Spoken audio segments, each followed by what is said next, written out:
그 다음 1차 고려사항은 체온을 살펴보는 것인데요. 이렇게 해서 우리가 폐혈증의 상태인지를 우리 평가해 보는 것입니다. 자, 이 사람이 38도를 넘어가는 열이 있고 이 사람 뉴트로페니아 상태다. 그럼 케이타스2를 줄 수가 있습니다. 케모세라피가 끝난 사람이 한 일주일 정도 지나면 WBC가 떨어지기 시작하죠. 자, 그런 사람이거나 아니면은 면역업제제를 먹고 있거나 자, 그런 사람이 열이 난다. 그러면 레벨 2를 줄 수가 있습니다.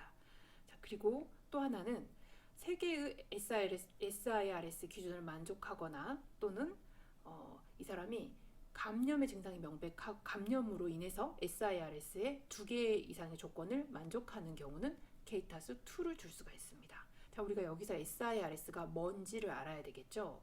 자, SIRS는 우리가 기준을 크게 네 가지로 적고 있습니다. 체온이 38도가 넘어가거나 36도 미만이거나 혹은 맥박수가 90회를 넘어가거나 호흡수가 20회를 넘어가거나 WBC가 12,000을 넘어가거나 4,000 미만이거나 자, 이런 조건의 네 가지를 SIRS라고 합니다. 자, 그래서 SIRS의 두 가지 조건을 만족하면 SIRS를 진단을 할 수가 있습니다. 자, 그런데 우리가 케이타스에서는 뭐라고 했죠? 예. 감염과 연관된 SIRS 두 가지 증상이 있을 때 케이타스2를 줄 수 있고 감염이랑 상관없이 만약에 무조건 세 개를 만족하면 그 사람도 케이타스2를 줄 수가 있습니다. 자, 그래서 자, SIRS가 진단이 된 다음에 미생물이 자라나면 그 다음에 septis로 진행이 된다고 하고요. 그 다음에 우리가 혈압이 떨어지고 올리고유리아까지 있다. 그럼 시비어한 sepsis 상태이고 노멀셀라인까지 IV를 해야 되는 상태고 아이노트로피스가 필요하다. 그럼 septic shock의 상태로 진행된다고 할 수가 있습니다. 자, 그래서 한번 우리가 예시를 한번 보면서 구체적으로 살펴보도록 하겠습니다. 70세 여성이고요. 예, 7일 전부터 열이 났대요. 예전에 담낭염의 히스토리가 있고요. 그 다음에 소변도 좀 준 것 같고 노래진 것 같고요. 압통도 있다고 합니다. 활력징후를 살펴보면요. BP는 일단은 뭐 떨어지거나 그런 거는 약간 떨어졌다고 할 수도 있죠. 평소 혈압이 어느 정도인지를 모르기 때문에. 자, 그리고 맥박수는 90회가 넘어갑니다. 호흡은 뭐 SIRS 기준에 들어가진 않고요. 그리고 체온은 38도를 넘어갑니다. 자, 의식은 명료한 상태입니다. 이런 사람이 체온으로 인해서 폐혈증 의증을 진단할 수 있을까요? 없을까요? 예, 답은 당연하겠죠. SIRS 두 개의 기준을 만족하죠. 맥박과 체온 두 가지를 만족을 하고 이 사람은 담낭염 때문에 이런 담낭염으로 인해서 열이 났을 가능성이 있습니다. 왜냐하면 삼복부 압통도 있고요. 황달도 진행됐고 소변량도 감소되었기 때문에 이런 것으로 인해서 열이 났다고 생각할 수 있기 때문에 이는 폐혈증 의증을 할 수 있습니다. 그래서 이 사람은 레벨 2로 하는 것이 맞습니다.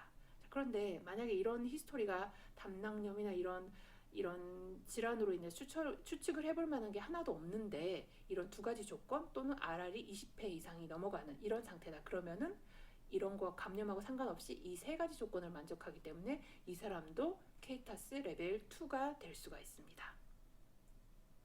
자, 그 다음엔 통증의 부분을 살펴보겠습니다. 통증은 여러분들이 가장 혼동스러워하고 많이 틀리는 것 중에 하나인데요.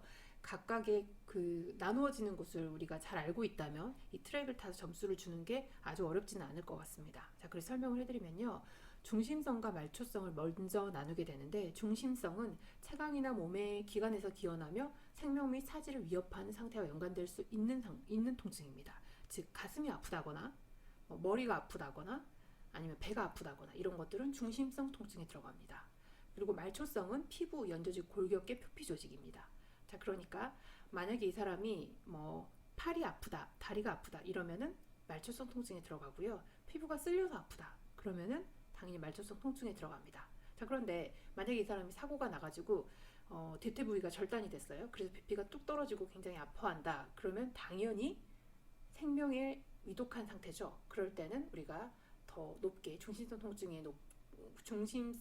놓고 이것을 평가해야 됩니다. 골격계 문제라고 할지라도 그렇게 평가를 해야 됩니다. 자, 그리고 급성과 만성의 기준은 통증의 기준은 1개월을 기준으로 합니다. 1개월을 기준으로 해서 1개월 이내면 급성으로 보고요. 2개월이 넘어가면 만성으로 봅니다. 자, 그런데 만성 중에서도 혹시 이 사람이 똑같은 패턴으로 계속 되는 패턴으로 아프다 그러면 또 우리가 만성의 통증의 카테고리에 넣기도 합니다. 자, 그래서 가슴이 아프다 최근에 얼마 전부터 아팠다 그리고 한 점수가 5점 정도 된다. 그러면은 레벨 3가 되는 것이고요. 그리고 팔다리가 어디 부딪혀서 다쳤다. 그리고 아프다. 그리고 뭐 사고 기전에 따라서 또 평가할 수 있겠지만 통증으로 트랙을 타고 가면은 말초성이고 그리고 급성으로 아프고 그리고 만약에 이 사람의 레벨이 예를 들어 4다. 그러면은 그 NRS가 4점이다. 그러면은 이 사람의 레벨은 4가 되는 거겠죠. 이런 식으로 우리가 통증 척도를 사정해 볼 수 있습니다. 이 그림은 우리가 클릭해서 볼 수도 있기 때문에 잘 눈에 익혀놔서 환자가 통증을 호소했을 때 빨리빨리 트랙을 타고 들어가서 평가할 수 있게끔 우리가 눈여겨서 잘 봐두는 게 필요합니다. 자, 그 다음은 출혈성 질환 출혈을 평가하는 것입니다. 자, 케이타스 레벨 2는 만약에 이 사람이 두 개의 출혈을 의심된다든지 멈추지 않는 출혈이 있다든지 아니면 다량의 질출혈이 있다든지 이랬을 때는 케이타스 2가 됩니다. 자, 다량의 질출혈 하면 여러분들이 많이 헷갈리시는 부분 중에 하나인데요. 다량하면 어떤 게 다량인지 사실 잘 모르시는 경우들이 많죠. 자, 다량은 질출혈의 양을 다량이라고 이제 하는 건데요. 보통은 이제 80cc 이상을 헤비한 질출혈이라고 합니다. 자, 이럴 때 여성분들이 느끼는 것은 혈액이 쏟아지는 것 같은 느낌을 갖게 되거든요. 그래서 그런 느낌이 있으면 다량의 질출혈로 보시면 됩니다. 뭐 생리 둘째 날 이 정도에 쏟아질 것 같은 그런 느낌이 있다. 그럼 다량의 질출혈로 보면 되고요. 그리고 생리대를 한 2시간마다 계속 이렇게 간다. 그래도 다량의 질출혈로 볼 수 있습니다. 그리고 저녁에 생리대를 하고 자서 새벽에 한 번 더 갈아야 될 정도로 출혈이 많이 된다. 이것도 역시 다량의 질출혈로 평가를 하시면 됩니다. 그리고 레벨 3 같은 경우는 환자가 코피가 난다 내지는 뭐 잇몸에서 피가 난다가 일반적으로 레벨 3인데요. 이 사람이 기저질환이 있어서 코피가 나고 잇몸에 출혈이 있어가지고 문제가 된다. 그러면 레벨 2로 올릴 수도 있습니다. 그리고 출혈이 너무 많이 돼가지고 이게 기도 유지가 어려울 정도라면 이것도 역시 케이타스 레벨 2로 갈 수 있습니다. 자, 그 다음 사고 기전에 대한 평가입니다.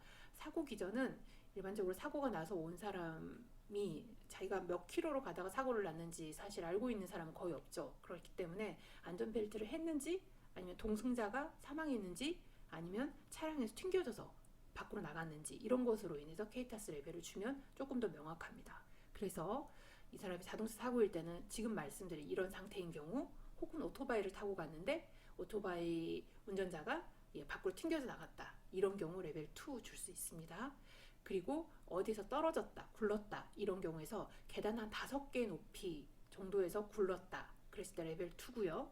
또한 한 1m가 넘어가는 높이에서 뚝 떨어졌다. 그랬을 때 역시 레벨 2를 줄 수 있습니다. 또 이때 제일 중요한 것은 우리가 C스파인 이모빌라이제이션을 이때 해야 되는 게 중요하겠죠. 그래서 만약에 이 사람이 움직이면 절대 안 되기 때문에 C스파인 이모빌라이제이션을 할 수 있어야 됩니다.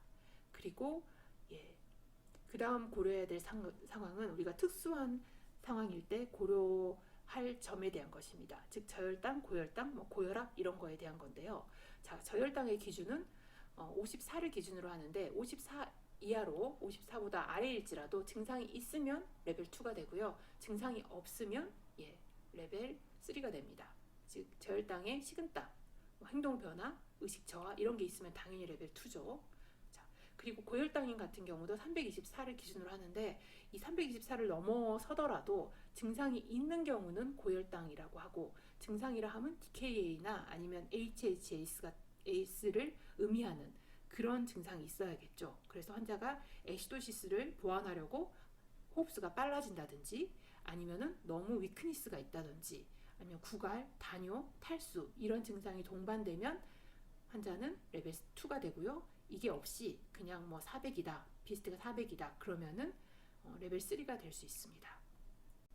자, 이렇게 케이타스에 대한 분류가 다 끝났다면은 그 다음에는 환자에게 어디로 가세요 라고 이야기를 해주는 것입니다.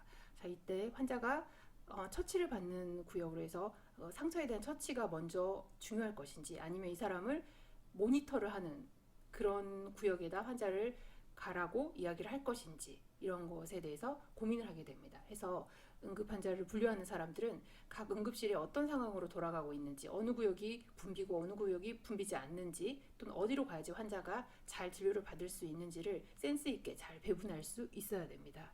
또한 금식이라든지 이런 것도 필요하다면 교육할 수 있겠죠.